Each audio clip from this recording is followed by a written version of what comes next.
Shahjan from Uzbekistan. Assalamu alaikum wa rahmatullah. Alaikum salam wa barakatuh. So I think you may already know this, but there is a famous Quran reciter that posted on social media that US opened the gates of hell to Iran. And then recently, he also posted a nasheed against Iran. He was posting political stuff.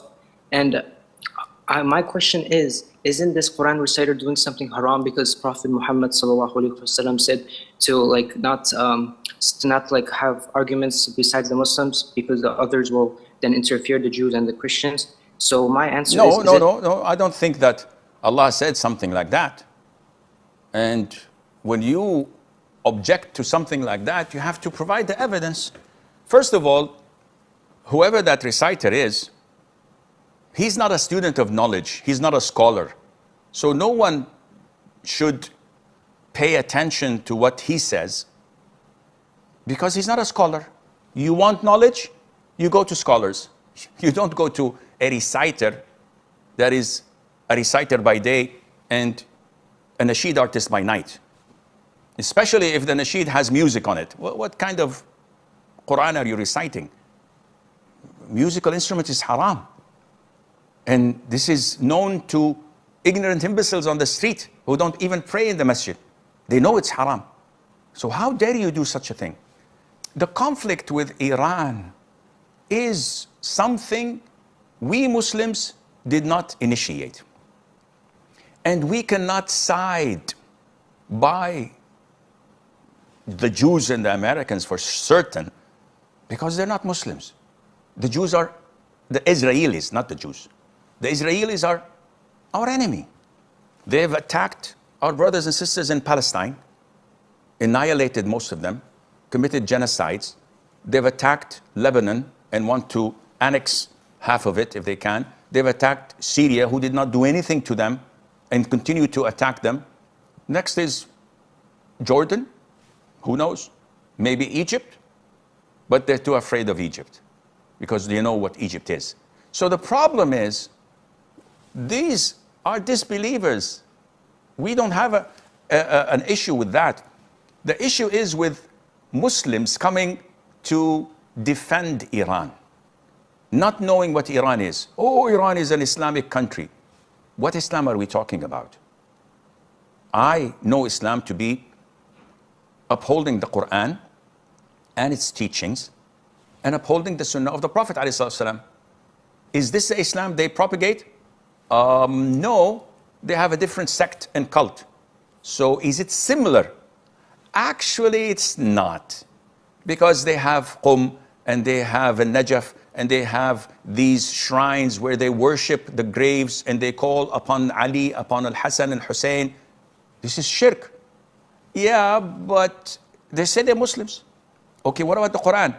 Actually, the Quran itself is not exactly similar to the one you 1.8 billion or 1.9 billion Muslims around the world read. They have a certain Quran, they call it Quran Fatima. Interesting. And they say that none of the one you have is included in it and it's 70 times bigger. This is blasphemous. Yes, but they say that this is not true.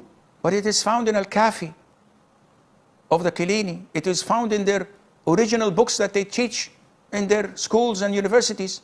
So either these books are fabricated and kufr, or they believe in it. What about the Sunnah?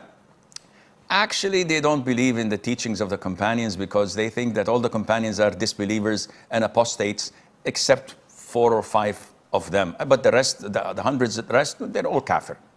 So, with all due respect, what Islam are they following? Do we advocate them being attacked? Definitely not.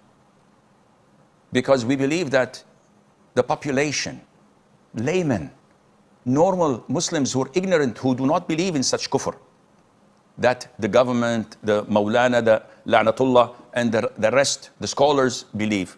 The people, normal people don't know what's happening. We feel for them. But with all due respect, when they bombard us in the Gulf, when they bombard Kuwait, Qatar, Bahrain, Emirates, Oman, and Saudi Arabia? For what? We've not laid a hand on you guys. And instead of, subhanallah, my father slaps you on the face, I go shout at my mom. Be a man and shout at my father. Why? I don't know what they're doing. So this confusion of some Muslims saying, oh, we don't want non-Muslims to interfere between the affairs of the Muslims. The Shia and Sunnah, we have our differences. We'll solve that on our own. No, we don't have a dispute that can be solved on our own. When they're attacking us, when the Shia themselves of Iran did these atrocities in Syria, and we've seen what they've done with our sisters in Syria, Qasem Soleimani and their, what is this? And you want us to defend or stand with them? No.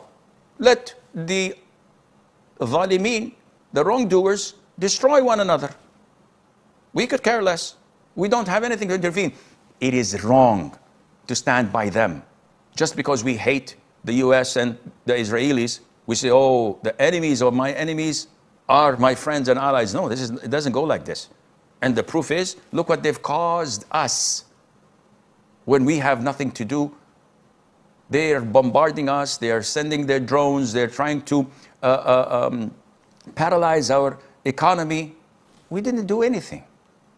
And this is the wisdom and the maturity of our leaderships, which I wish they had half of it.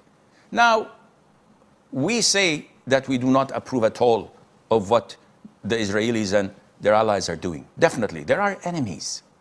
But at the same time, we're not going to defend or stand by those who have killed the Sunnis, who have they have demolished villages and towns and countries, and they're trying to do anything they can to harm the people of Sunnah, and Allah Azza wa Jalla knows best.